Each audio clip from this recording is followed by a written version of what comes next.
he wants to watch later. All right, everybody, we're going to go ahead and get started. So welcome to our latest Women in Propane webinar. Happy St. Patrick's Day for those of you who are excited about that.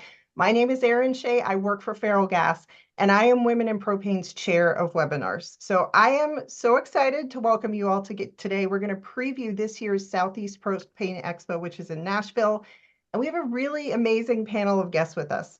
We have Christine Hutcherson, Senior Director of Member Services at the NPGA. Steph Hennon from Lakes Gas, where she works as the Manager of Marketing. Freddie Ridler from Rural Computer Consultants, Inc. He is the head of business growth, focused on sales and marketing. And then we have Sean Hand, who is the founder and CEO of Selling by Hand and a networking expert, very important for Expo. So thanks everybody for being here. Each one of these amazing guests brings some wonderful insight into what you can expect at Expo, including how you can get over your networking jitters. So we're going to go ahead and dive right in. Make sure you're on mute because you're not going to want to miss what they have to say.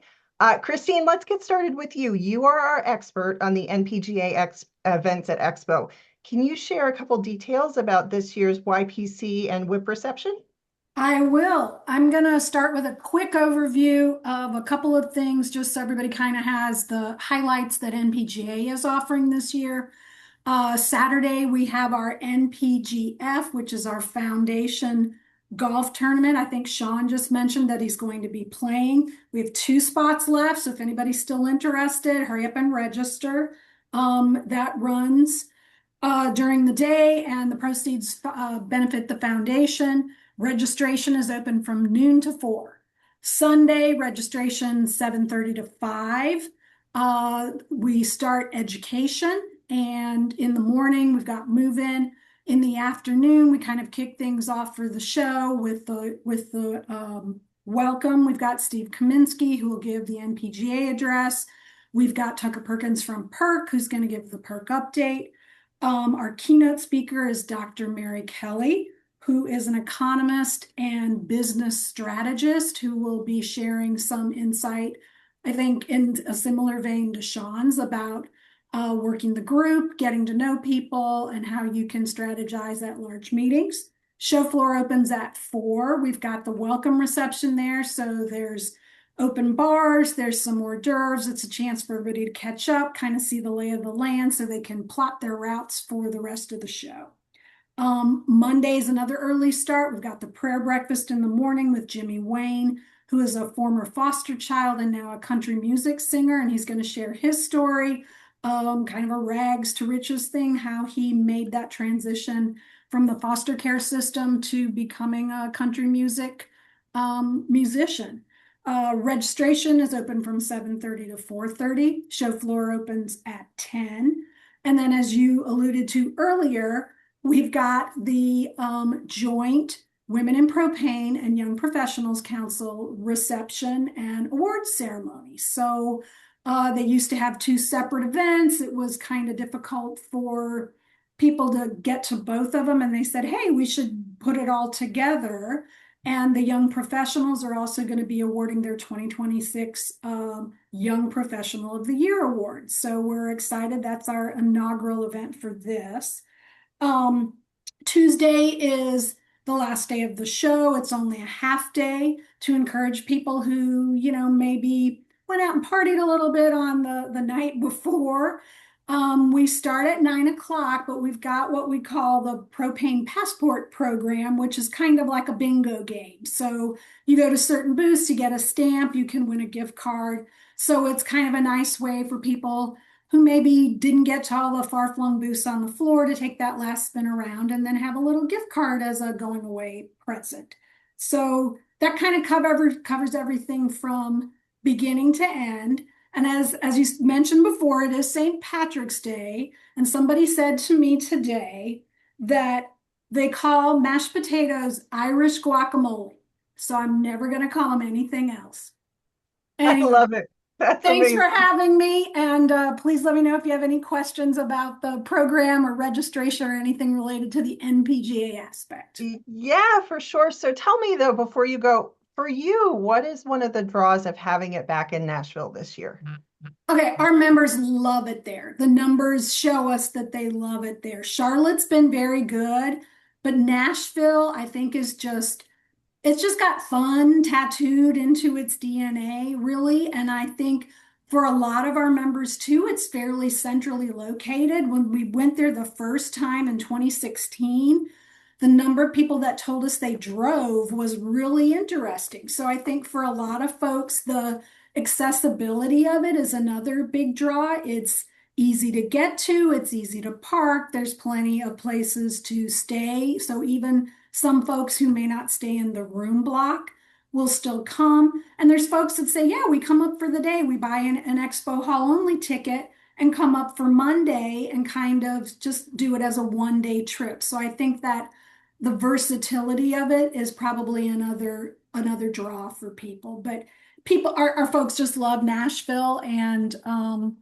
so we're very excited because it looks like we're just going to have great attendance and there's a lot of enthusiasm. Amazing. I love it. It sounds like it's going to be so much fun. Thank you so much, Christine. Steph, let's move on to you. And same question. You've been going to Expo now for 10 years, which is just incredible. Why are you excited that it's back in Nashville this year? Well, honestly, just to mimic what Christine has said, Nashville is it's a really fun place to be. And within the last 10 years, so actually I went to Nashville the first year it was there. So in 2016, I was actually a junior in college. I was interning with Westmore Industries and they paid my way to go, paid my expense to be at the show, which was wonderful and a great experience for me. I was actually only 20 years old. And so there were a few bars that I could not get into past like 6 p.m., but that's a whole nother thing. But it's crazy to see how Nashville has changed and expanded over the last 10 years. How many new, restaurants and bars and things to do that they've added in Nashville. So that's been really fun to see, and I'm very, very excited to go back. I've gone to Nashville outside of the show as well, just for fun trips with friends and family. And I haven't been there in about 3 years, so since we were at the show last, and so I'm very excited to go back. A couple of things in Nashville that I will recommend for people on the call and people watching. If you haven't checked it out or don't know too much about Nashville itself, um, always check out Broadway. That is, of course, where all of the big bars are and a lot of country music going on. Not only country music, there's rock music and other music as well. But a lot of live music, and that's fun, and that's kind of always been the biggest draw for Nashville is Broadway. A couple other places though that I will mention that I highly recommend you check out if you're there before the show or after the show or during your free time when the show floor closes, is Music Row. Music Row is a little bit away from Broadway, not too far. A little bit of a walk, maybe an Uber ride, but that's where a lot of like the recording studios are. And so it's fun to go there and check that out as well. Another place is Printer's Alley, which is just off of Broadway. It's kind of like a little hidden alley, which is fun to see as well. If the big Broadway crowds are maybe not your vibe, check out Printer's Alley. And then I'm gonna plug my two favorite places to go in Nashville that are actually not on Broadway, but one of my favorite places is called Losers in Midtown. It's just a very fun little bar to go to. And then my other favorite place is called the White Limousine. It's Dolly Parton's bar. Everything is pink there. It's kind of in like the Gulch Midtown area as well. Pink is my favorite color, so that's why I like it. But I highly recommend those two as well. As far as the show goes, like Erin said, I've been attending this for 10 years. I went to my first show in 2016. I continued going every single year. Of course, we had a 2020 year where we were not able to go to Nashville, but I've been going every single year since. And it's been really great to see how the show has evolved, what's been really consistent and what's stayed because it works, and what things that we've changed over the years. As Christine mentioned, on Tuesday, the last day of the show, it used to be, I think, 5 or 6 hours long. We've changed that to be only 3 hours now. So after you attend Expo, you'll see whether you're a vendor or an attendee, you'll get a survey. That survey is actually super important, and we really utilize the feedback that's given to us. So I also sit on the conventions committee through NPGA, and we have a mid-year meeting every year after Expo, a couple months after Expo, where we um, go over everything that happened at the previous year's expo. We really dive into that feedback in that survey so that we know what people want. And it's really important because we're able to kind of guide what our education sessions are going to look like from that feedback. We adjust anything on the show floor that needs to be adjusted from that feedback. And so we really want to make sure it's a really solid experience for everyone attending, both vendors and attendees. And so that survey after the show is super important so that we can really make sure when we're putting the show together that we're doing everything we can to make sure it's a solid experience just all around. So that's been fun to see, and it's been really fun for me to be a part of for that. One last thing I want to touch on before I give it back to you, Erin, is just a couple tips for vendors and attendees. So I've been both on the vendor side when I was working with Westmore and MEC as well, and now I've been on the attendee side now that I'm with Lakes Gas. So I have a couple tips that I just want to share with everyone. So when you're a vendor, of course, there's a lot of marketing happening from your company. I'm sure your company is emailing out to customers, they're posting on socials. But my biggest tip for you as a vendor in going to Expo, if you personally, as an employee, not as your company, but as an employee, can post on your own social media, your own LinkedIn page, and say, I'm going to Expo, meet me here, this is when I'm going to be there, and reach out to your individual customers on a personal level. I think that goes really, really far with people. Especially because the show is so big and there's a lot of things and people to see. When you're personally reaching out, those attendees are going to come personally find you. So that's my biggest tip for vendors is start promoting your company and yourself on your own socials right now, a month before we go to Expo. My biggest tip for attendees going to the show, do not go in blind. Make sure, yes, and Sean says meet me at Losers. That's where I'll be, except during the show hours. But my tip for attendees, don't go in blind. Make sure that you have a plan when you go to the show. We have a wonderful, NPGA has set up a wonderful website for the show that you can go in, look at all the education sessions that are being offered, look at the agenda, look at the show floor, make a list of vendors that you want to go and talk to, mark the education sessions that you want to go to, and just make sure you have a really solid plan going in so you know exactly the outcome that you're going to get. And it also helps to going back to, your leadership at your company and saying, this is what I learned, and this is what's helpful for our company. And yeah, Christine mentioned as well, NPGA has an app that you can help plan your visit. I used the app last year, honestly, for the first time. I'll admit it was my first time using it last year, but it was super helpful because you can just go in and star the education sessions you want. You can mark vendors that you want to go check out on the floor. It shows their booth number. So highly recommend that. Don't go in blind. You have a month now to plan your visit, so start planning it now. And that's all I got, Erin. Thanks for letting me share my experience and a few couple tips. Oh my goodness, Steph. Yes, thank you so much. Invaluable advice, honestly. The show has changed so much over the years and it just keeps getting better every year. But like you said, having that plan is so important, figuring out who you want to touch base with, things you want to talk to people about. And Freddie, you're up next. You say one of the best things for you about Expo is meeting people, but hmm that you need to go outside your comfort zone a little bit. So can you explain what you mean by that? Well, I'm really good at getting outside of my comfort zone. That's a daily experience for me. But I do want to say before I get to that, I want to mimic as well what Steph said about having a plan, and reaching out with a personal touch of things. You are spot on. As an exhibitor of 40 plus years of the expo, and we were even there in 2021, which was super eerie. Obviously, 2020 there wasn't one, but we were there right away the next year to show our statement and belief of the propane industry. But we always have a plan, and we always have that personal experience of come meet us at our booth. And I think that's what's really exciting is before going out and networking with other exhibitors and other attendees and all of your industry engagements that you want to do, it's that personal connection with those long-term customers that you've made, long-term industry family that you made, right? And that's the ones that are there day one. The ones that you make that personal connection with, they're the ones that show up at your booth right when the time opens up to say hi, how's it going?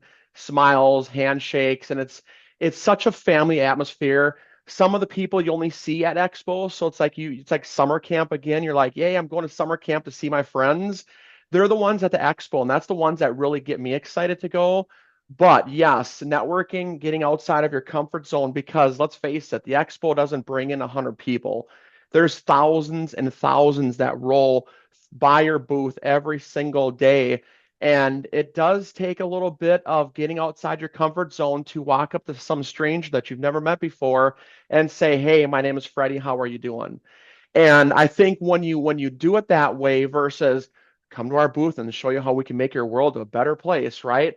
You got to kind of put that aside because everybody's a human being there, and you got to treat them like a human and not a customer. And I think that's where my advice to exhibitors is, and again, this goes back to what Steph was saying, get that personal side of that personal touch going again. Smile at them, make eye contact, put your cell phone down for a little bit, walk up to someone, grab their hand, shake their hand, unless they got like well, there's one gentleman that never shook my hand because he called it expo germs. So we had a elbow bump once in a while, but shake their hand, say hi, talk about life, talk about the weather. We're in a propane industry. People love to talk about weather, right? How much snow did you get? How many degree days are lapsing in your area? But get outside of that comfort zone and make new friends. I tell our team when we go, meet 3 or 4 people that you've never met before every single day. Like force yourself to meet and not just say, hey, how's it going? But actually have a conversation with them and learn about what they do, learn about their family, learn about their business, learn about their love for propane. Ask them why in the world are you in the propane industry? You want a great story? Ask anybody that question because we're all in this industry. Just ask them, why are you in the propane industry? What gets you excited about the smelliest gas in the world? Like, let's talk about something about propane related. And it always sparks something fun and exciting. And the stories they grow from there. And then you can start working on why you're there. Because like the way I go into it is I listen first. And then when it's the right time, they'll ask you, tell me more about your services in the industry. And that's when you can now say, let's sit down and have a conversation. For sure. Now, when you and I were chatting before the webinar, you mentioned that it's important not to rule out events that you don't think are tailored to you. So when Oh, you're yeah. going through the schedule and you're thinking, that doesn't really apply to me, why do you say you should reach out and go to those sessions? Yeah, great question, Aaron. And I've found myself doing this in the past, and that's why I talk about it. Download the app, check it out. It also has a little favorite button on there, and it'll remind you when those education sessions are coming up. It's a great app. Take advantage of it. Come in with a plan. Don't just walk around in circles. You're going to get lost. But when you look at these education sessions, we only can do so much as a title, right? We can't say stop by this education session because we're going to talk about this and talk about that, and we're going to show this presentation, and we're going to touch on these items.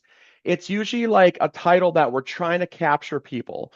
For example, I'll plug one that I'm sitting in, from boring to buzzworthy, and I forget the rest of it, but it's something to do with marketing.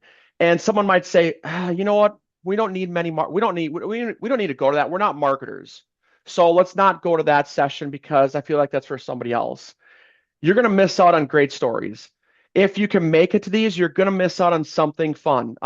There is a great team at the NPGA, the convention committee. They put on this team that creates these education sessions. And every time I've been on one, there is a ton of work that goes into them. And just because the title might attract you right away, look into it. Try, there's 9 to 10:30, 10:30 to 11:30. I don't know all the times, but try to fill your day with those. Don't go out too late on Broadway. We know we love Broadway, right? Our team, we call it the woohoo people. Woohoo, that goes on the whole time you're there. But, try to wake up in that morning, grab a cup of coffee. I'm kind of tired. I'm going to skip the 9 o'clock meeting because I don't feel like it. You should go because there's going to be something in those meetings that you take away, those education sessions. And if you click on them, you can see who the guest speakers are. Research them. Maybe there's a title of a customer education session that you're quite not sure what they're going to talk about. It kind of sparked me enough. There's a little short paragraph what they're going to kind of talk about, but look at the presenters and then go to their LinkedIn page. And you might say, wow, David's on this call. I can see David Heiser. Jeepers, he works for this company. Oh, and let's dig a little deeper. Here's some of the links posts he's done on Facebook or LinkedIn. Sounds like an interesting person. I bet he's got some neat things to talk about. So just don't get that wall of, oh, this title says marketing. I'm not going to go to it because that doesn't apply to me. Check them out. And and Christine, you could probably talk about this more than I can about some of the sessions are for specific like driver certifications, service tech certifications, like more hands-on education sessions. So check those all out. I love that. So though I know that one event that you're super excited about personally is the live podcast that we're going to have this year. So do you want to plug that a little bit, Freddie? Absolutely. I would love to plug the Women in Propane Through the Leadership Lens podcast presented by the Women in Propane Council. I've only said that about 1,000 times. Jess and I are super excited to do a live podcast this year. We just found out that we are able to record it this year, both video and audio. In the past, we've done just audio, so we're really excited to bring 4 guests up on stage and have it recorded for people that can't make it that day. It'll be on our website. Our guests this year are Steve Kamensky, Warren Patterson, Nancy Coop, and Kim Folger. So we have an awesome lineup of guests. We have some really amazing questions, which I'm not going to share. Even our guests are told to keep these questions on the down low because we're going to ask outside of the box propane questions this year, and we're really excited about it. Also, Jess and I are bringing our podcast recording equipment with us. So during the expo, you're going to see the Women in Propane Through Leadership Lens podcast team walking around expo floor with a microphone, and we're going to ask anyone we run into, what does leadership mean to you? And we're going to try to get about 30 to 50 responses, and we're going to make one podcast when we're all done with all of those answers. So super excited to be at the expo again for our 3rd year doing a live podcast, 2 of them this year. That's amazing. So I love that you're going to go into the crowd, kind of poll people, ask them on the spot. That's going to be so interactive. That sounds like so much fun. If you don't want to be on the podcast and you see us coming, I telling you this right now, turn and walk away as quick as you can. But the people that are moving away from me faster, I'm going to chase you down quicker. So just so you know. So watch out for Freddie is what he's saying. Watch out for Freddie. So the last thing I have for you, one of the things that really struck me when we were chatting before this was you say one of the things you love about Expo is that there's no negativity. So what can you explain that and what that means? So someone said, what draws people to Nashville? My answer is the energy.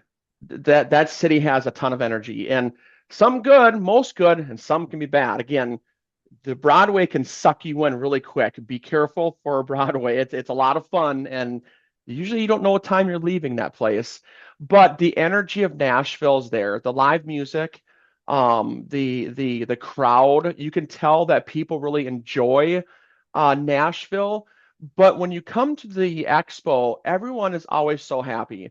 Like you're not going there with really bad, energy when you walk into the expo because you're there because you care, right?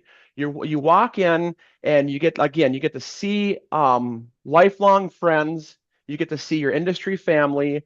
You're all there talking about the same thing, propane. everyone just seems like they're having a good time.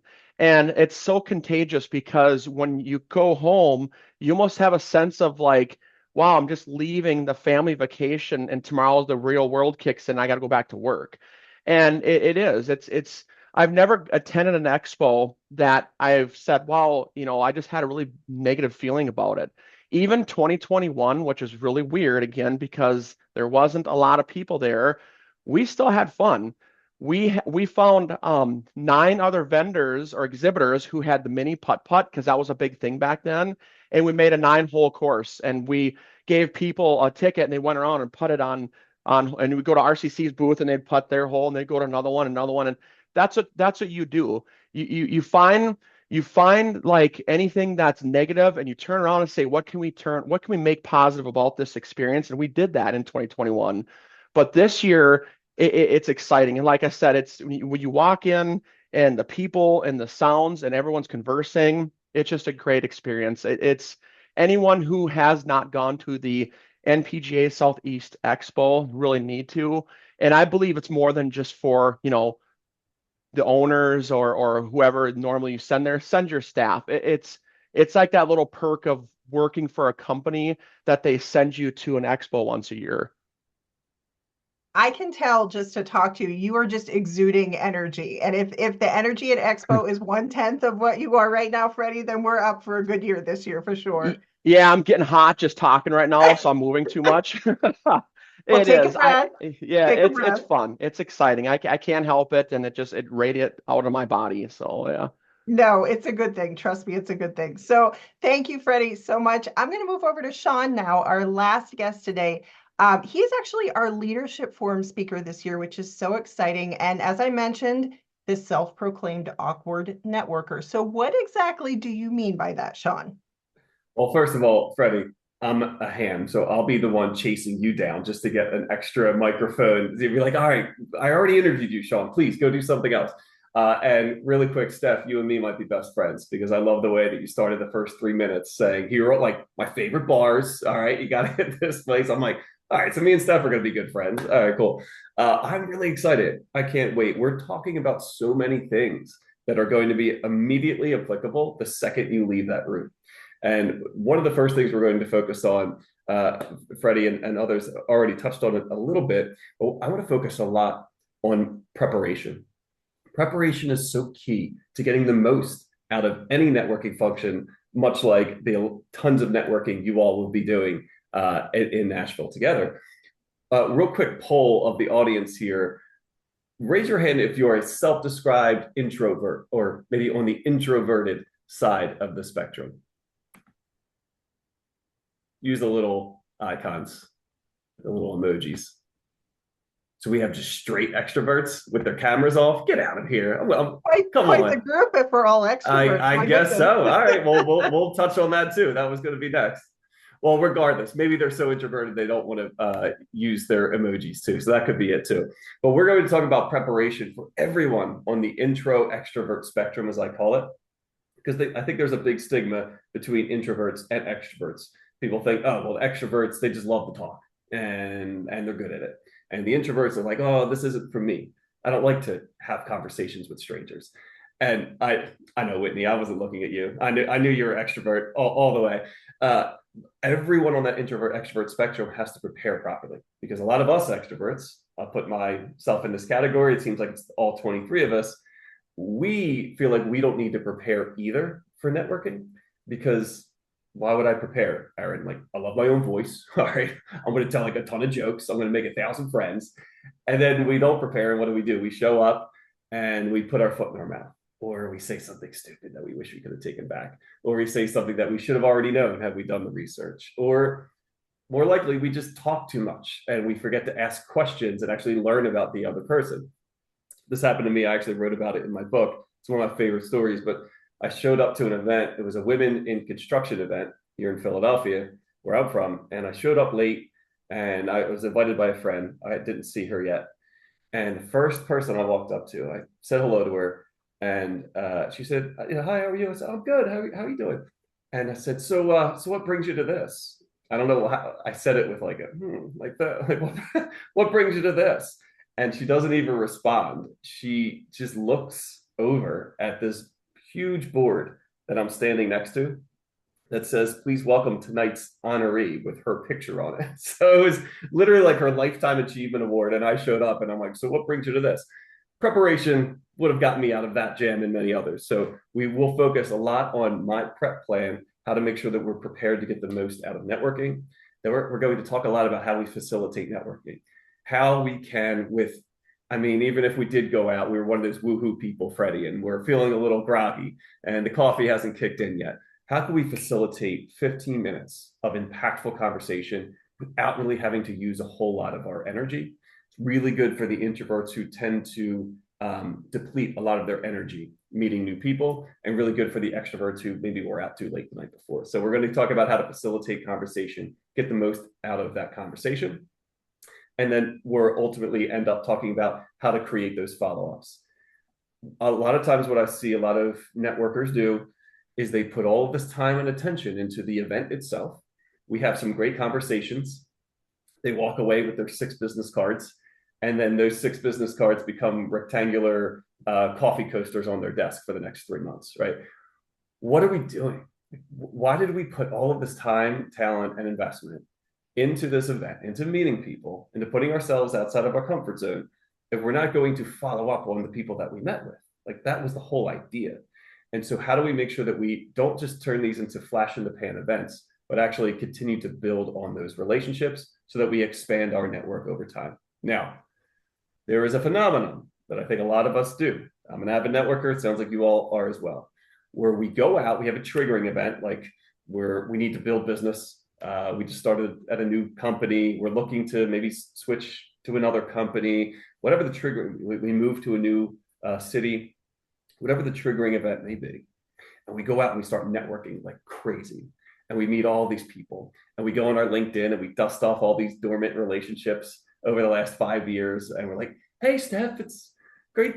It's great. How's life been since COVID, right? Like, I haven't talked to you in forever. Hey, I see that you have a position available at blah, blah, blah, right? Or I see that you might be able to buy my services. And all of these relationships, this phenomenon where we expand our network and then we get comfortable and complacent, and it starts to contract a little bit. And then there's another triggering event and we expand the network again. What we're going to work on is how do we expand our network and then keep it there?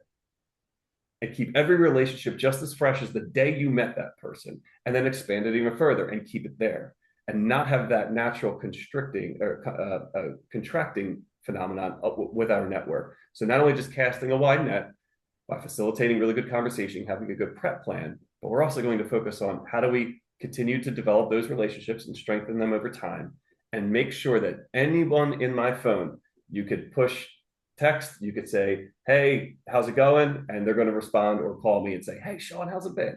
Because we have that strong a relationship. All right. So we're going to focus on all those. That's first. We're not done yet.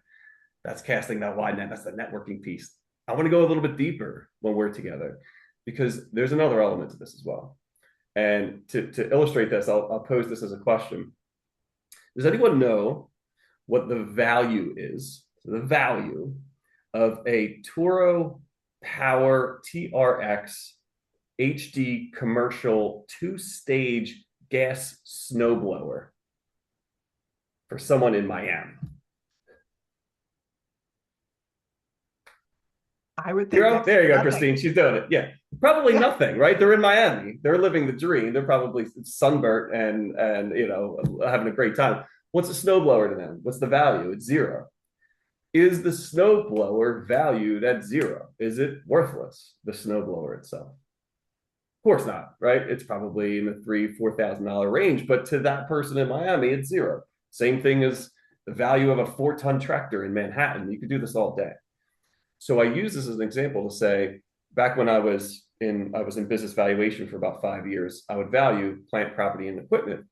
And under the FASB standards, under the valuation guidelines, you must, for tax and financial reporting purposes, you must value an asset based on its highest and best use. It's the highest and best use clause. It's part of the actual accounting standards. Meaning, I have to value an asset based on what its highest and best use is. I can't value a snowblower at $0 just because somebody in Miami said it's worthless to them, right? I have to think about what it's worth in Buffalo. Okay. I take this then to think about our careers, what we're hoping to get out of our network, what we're hoping to get out of our careers. What is our highest and best use to our organizations, to whomever, with the companies that we're a part of, the organizations that we represent? What is our highest and best use to them? To do that, and I'll kind of leave it at this because I have to leave a little cliffhanger so that you all come to the event and learn more. What we do is, the way I see your highest and best use is it's the overlap of two circles. First circle being your strengths. What makes you great? And we have an exercise that I'm sure none of you have done before, because it's me. I'm the awkward networker. I have to do something a little weird. And so we're going to get a little outside our comfort zone to really identify what our strengths are, cut out all the BS of like, I'm a really hard worker and I'm a great communicator. It's like, nah, come on, get a little bit deeper. What makes you so great? Okay, that's one. The second one is, what do your key stakeholders need? Who are your key stakeholders? Who is the person or the people that this year all they have to do is push a button, approve, and you will get whatever it is you're looking for. You will achieve your goal. You will get the pay, get the promotion, get the client, get the prospect. You'll get whatever you need. Just need that person to say approve. Who are those people? We'll do a little stakeholder analysis. Who are those people? Now, we have to go a little bit deeper. What do they need?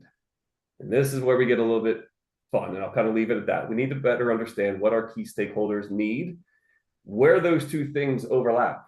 That is our highest and best use to the organization, to the company, to whatever you represent. And that's the type of analysis that we're going to go through. So it's going to be a lot of casting the line networking, how to plan, how to facilitate conversations, how to follow up, and how to strengthen those relationships over time. That's going to be a lot of fun. And then really that second portion is going to be, okay, now what is my highest and best use to my organization? How do I achieve my goals within my organization by understanding what are my strengths and where do they overlap with the key stakeholders' needs? That is, with it as quickly as I could, I think I was 7 minutes, as quickly as I could, that is going to be the overview of what we're going to discuss. We're going to have a lot of fun. We're going to get everybody up and moving around. And I think Whitney and others can attest, I'm not the place to come to if you're hoping to just answer some emails on your laptop and duck out in the back of the room. I'll find you. I'm like Freddie, I'll hunt you down. So we'll have a lot of fun. You and Freddie can go together and hunt people down at Expo this year. Sean, thank you just so much for that. That was a great preview of what you're going to offer at this year's Leadership Forum. Definitely got my wheels turning, because it appears there is so much more to networking than just shaking hands, passing out a couple business cards and saying, oh, we'll talk soon. So I love the well-rounded approach, and it definitely gets you thinking. Thank you so much. Absolutely. I'm excited. Thanks for having me. Yeah, for sure. Okay, so with that, we're going to open it up to any questions that any of our guests have here today. You can put them in the chat. You can feel free to unmute. Always go ahead and find them on LinkedIn if you want to reach out personally. That's an option too. And we have a couple people saying they will be coming for you, Sean, in the chat. I see Freddie's one of them. Yeah, for sure, for sure. I will pause in case anyone wants to ask anything.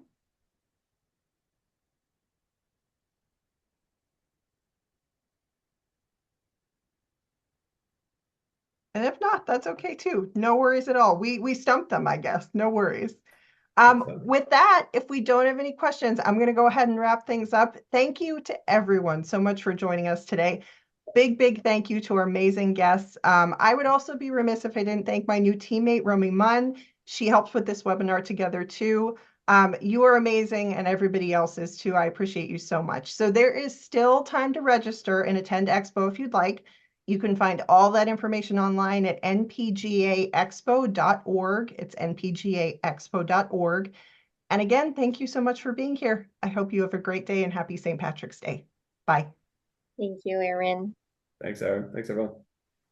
Thank you, everyone. Bye-bye.